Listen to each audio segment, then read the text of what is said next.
We don't know all who gave their lives for this country, but we owe them all. We must keep the stories of their sacrifices alive.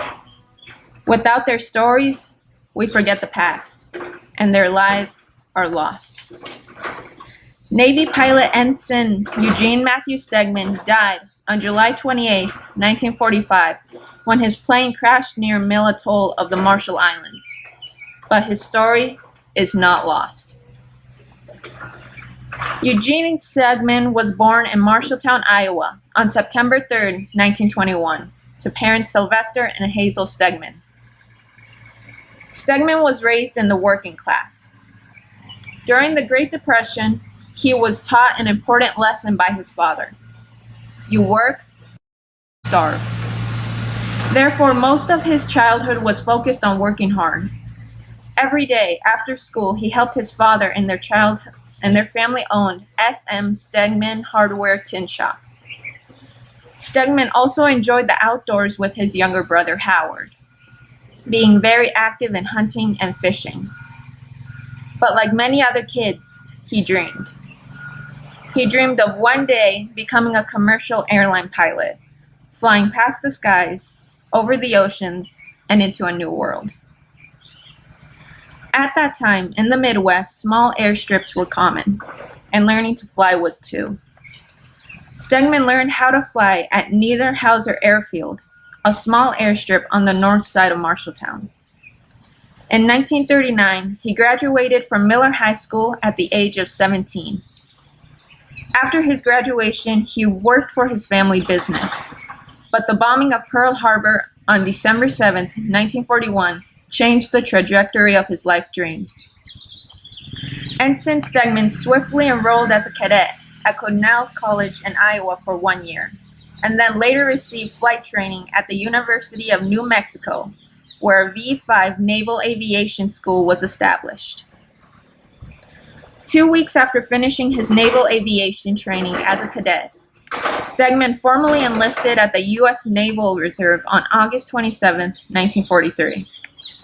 In a span of 2 years, he was sent 5 different recorded places for training, including flight school in Corpus Christi, Texas, and Pearl Harbor, Hawaii.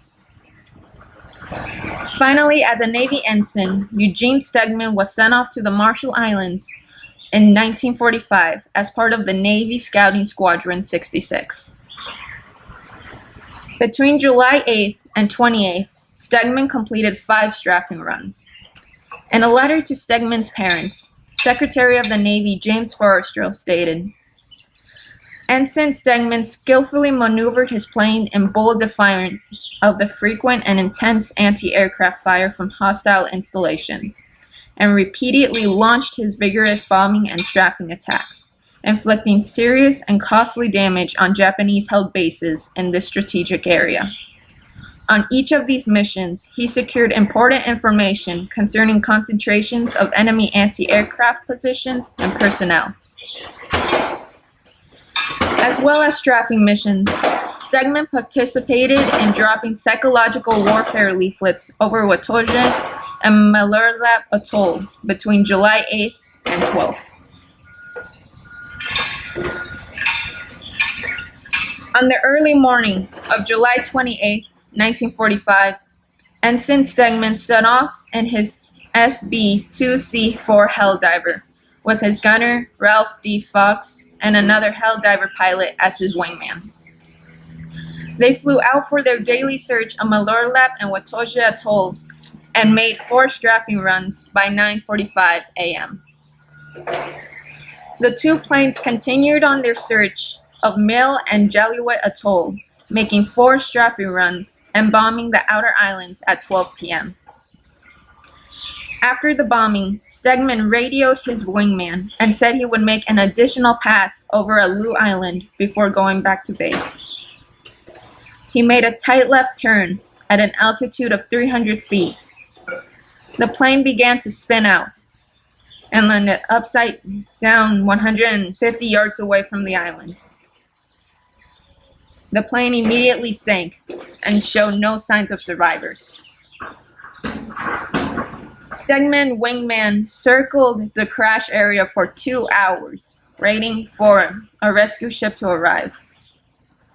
By then, the plane, Fox, and Stegmann were lost. Nothing was recovered. In the letter sent home to his parents, James Forrestal, Secretary of the Navy, wrote, "His heroic devotion to duty was in keeping with the highest traditions of the United States Naval Service. He gallantly gave his life for his country." Ensign Stegmann received multiple victory medals, a Navy Air Medal, and a Purple Heart for his courageous service. Ensign Eugene Matthew Stegmann, your sacrifices are not forgotten. Your story is not forgotten. And by the end of today, we will bring your story home.